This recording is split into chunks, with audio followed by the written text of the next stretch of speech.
picture. There's something I'm not seeing here. Yeah. What's wrong with this picture? Hello and welcome to another edition of Neighborhood Training.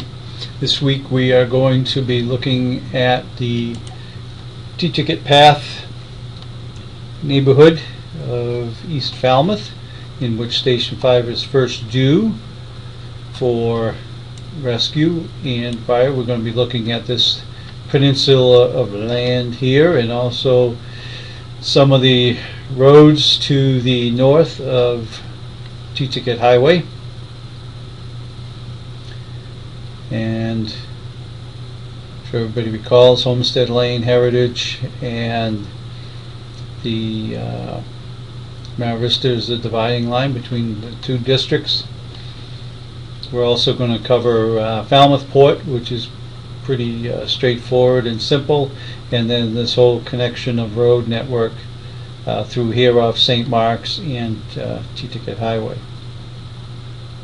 And we will recall that this is Great Pond runs through here, Birch Pond is over there, and then we run over here underneath across the Moxbow Road. Yes, there we go there. Okay, and so once again we look at this Google map, and a lot of times we see open parcels of land and different issues that come up.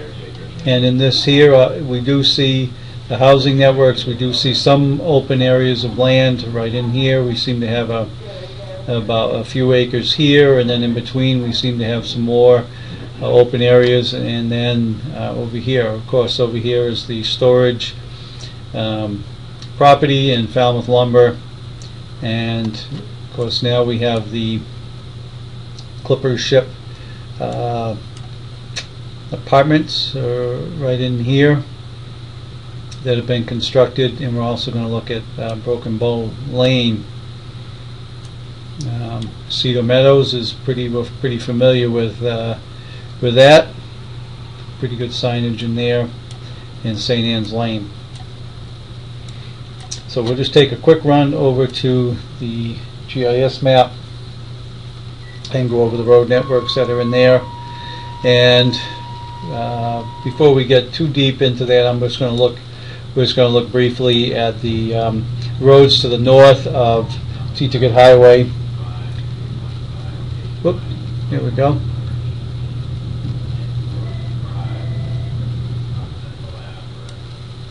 Okay, here we go. It's coming in, but not so good.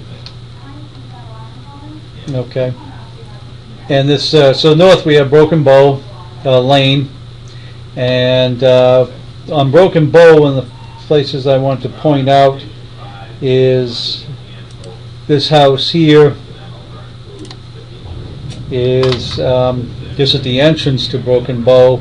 Before this corner right here is this house here, and this interesting property here because there's about 5 in-law apartments that are in here, and have recently been for sale. I don't know if it's currently, but that's how they advertised it, as 5 in-law apartments. So we do have a significant multi-family property in here amongst the residential of Broken Bow, and we may not see that as we're driving by this property. It looks just like an oversized regular home, but there are multiple units in there, and of course there's the Clipper ship property, and right in here, and then Falmouth Lumber. We move up. Cedar Meadows is pretty well labeled, and I know we've been in there a few times already, and we have St. Anne's Lane, about approximately a 10-house development. Now across from that, just a few roads is Chelsea Lane, and also is Juliana's Way here, not yet developed. So I guess one we'll go down over here to Falmouth Port. I'm pretty sure that over a period of time that we've become familiar with Falmouth Port, and the information has been passed along to everybody that yes, we do need to know Strawberry Meadow, Woodland Trail, you know, Bayfront Way and all that, but essentially it's just all house numbered off of Falmouth Port Drive. So the numbers go up one side and then come down the other. So the low numbers end up coming up, I believe, to the right hand side, and then the higher numbers come out as they go back. I know dispatchers currently have that in the mapping system there. And we've had a couple of fires out there, nothing, I mean, there was one place that burnt pretty good up there, but beyond that haven't been too much trouble. See what this, okay, we've all seen the entrance to Falmouth Port sign, we know that one. We'll just go over a few. This is the maintenance office and shed where they keep their equipment. They do a pretty good job there of maintenance, landscaping, and so forth, keeping up with the properties. But you know, we may encounter a problem with this building here, maybe fertilizer or, you know, different chemicals in there. And that's to the right, just as you enter in. This is just a quick picture. I know we're all familiar with Falmouth Port, the way it's laid out, but this is a 4-unit condo complex. This particular one, there are others that are 3 units, excuse me, 4 units, and these were built in the late 70s, so they are not currently, or they are not under the sprinkler ordinance for 4 units. So these are unsprinklered multifamily. And I think they do have pretty good fire separation between the units. But the things I wanted to point out, they do have pretty good signage as to their numbers. So that is a good thing. They do keep up with that to help us out. And yeah, I just wanted to point out the good numbers that they have up there. Also, mailboxes will help us to find a particular unit. This is a pretty good system here. This shows the, looking at the buildings, this shows a 3-unit condo and a 4-unit condo. So we do have a pretty good identification number to help us find them. And as we've given in, I'm sure we've all seen the pool house here. And the pool off to the right hand side, so a little bit of a wetland there, so it's kind of interesting.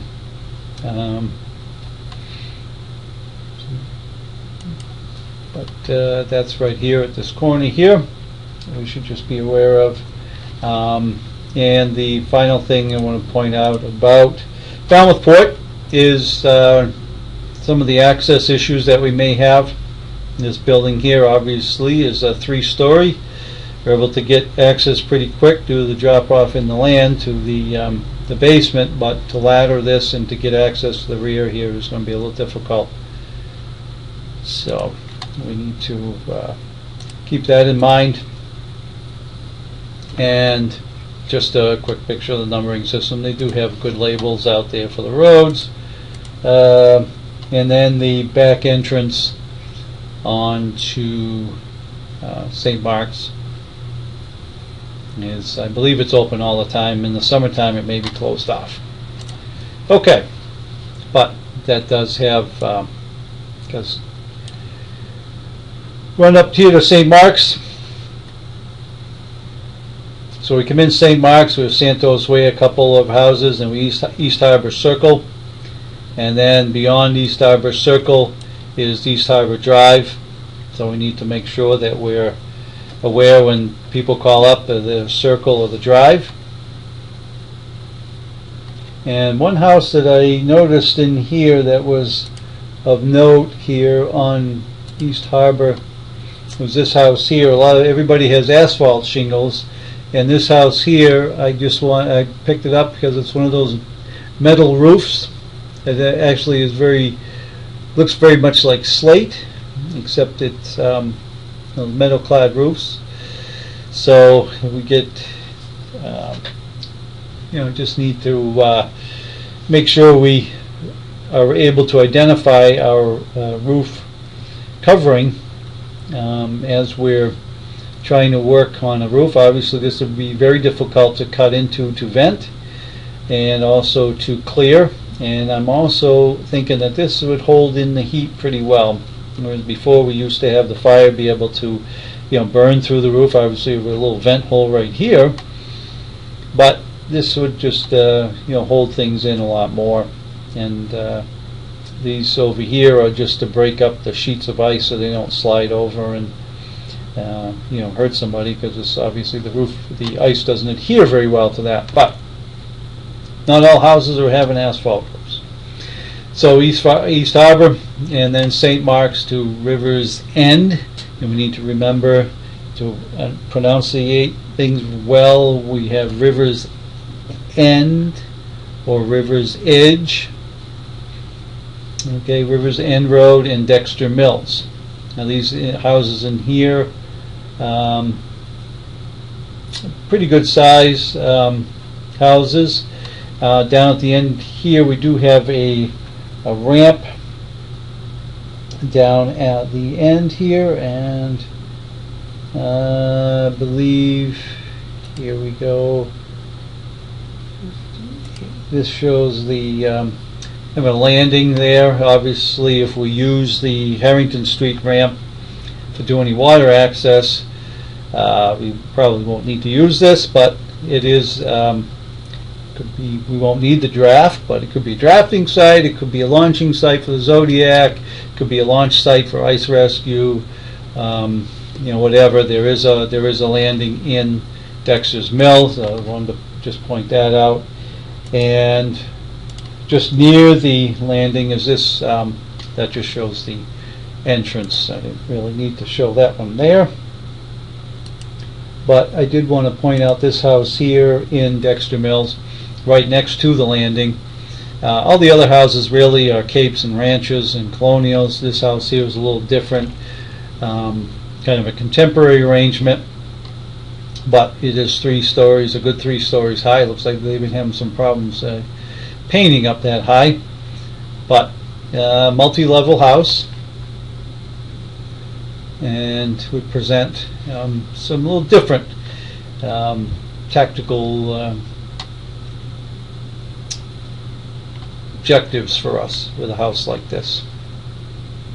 Okay, so we move on to St. Mark's and Bernese Way, and then we come down where we get into the juncture with Teaticket Path at the end of St. Mark's.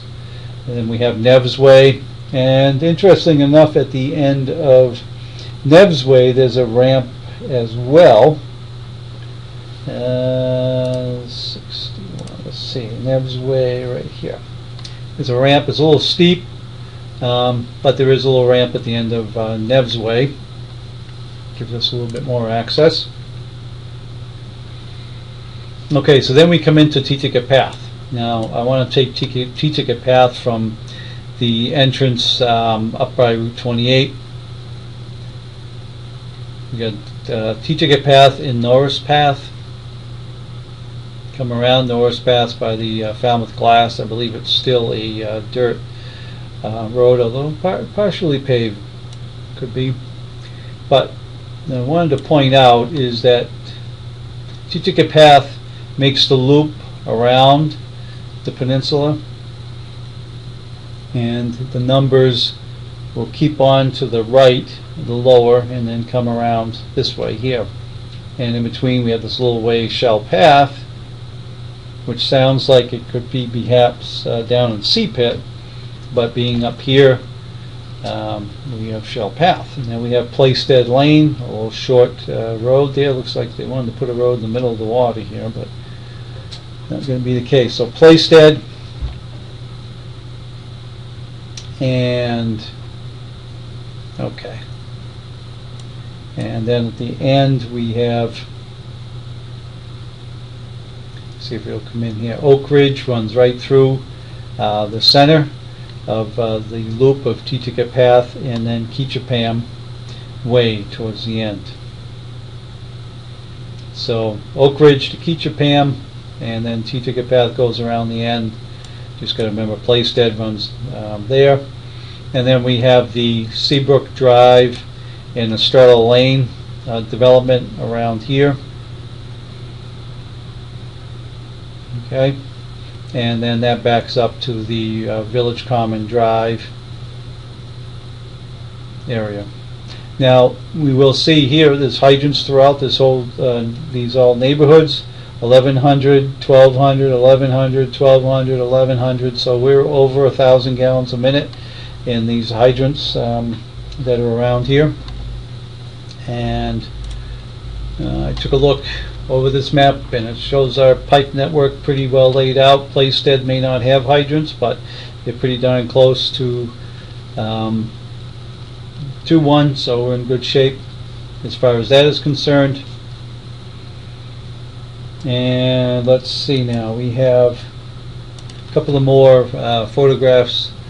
That's just the beginning of East Harbor Drive. That was just a place marker picture.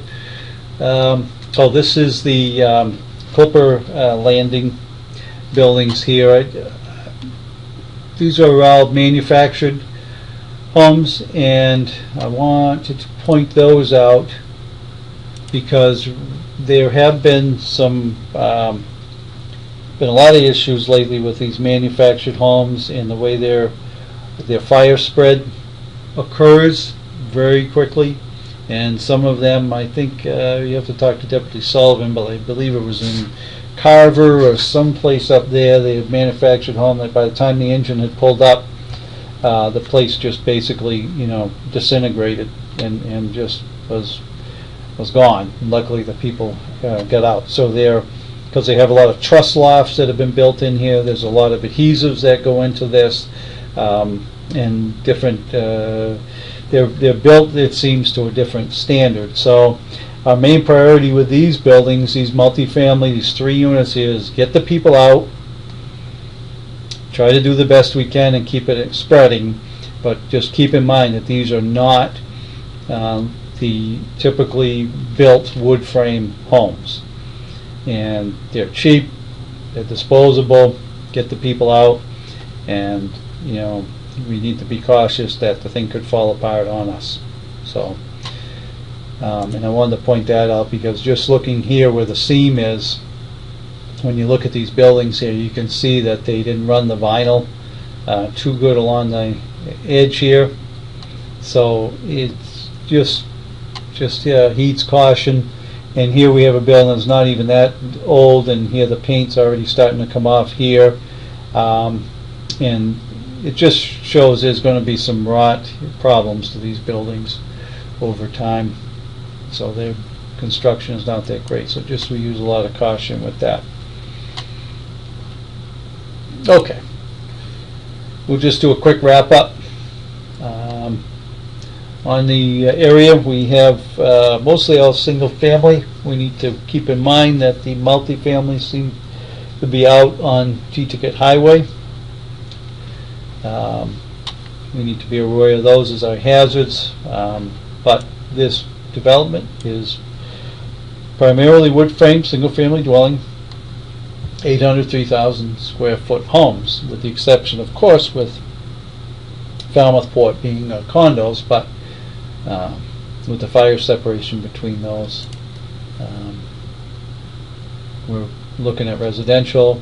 We also have to keep in mind that within this residential area we also have the hazards of Falmouth lumber in the storage units and the commercial areas right on Teaticket. The roads, Teaticket Path, Playstead, Oak Ridge, okay, off Norris Path we have Seabrook and Estrella, okay, and then St. Mark's. Coming off of there we have East Harbor Circle, East Harbor Drive, Rivers End, Dexter Mills, Manise Way, Neves Way, and off of Teaticket Highway we have Broken Bow, the Clipper Landing, Village Common, St. Anne's, Julianne's, Cedar Meadows.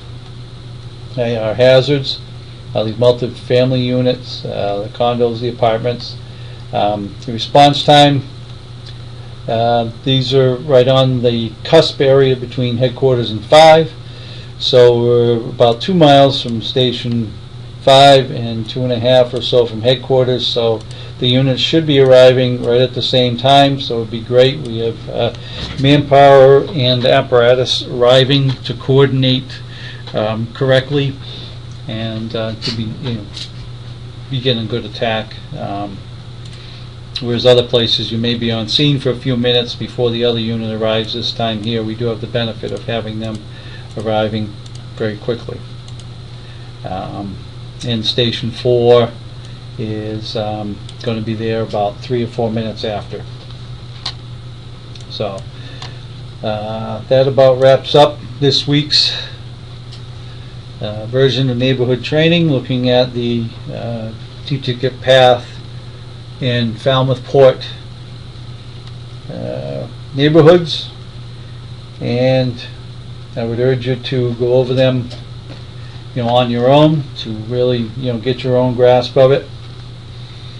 But it gets a little confusing.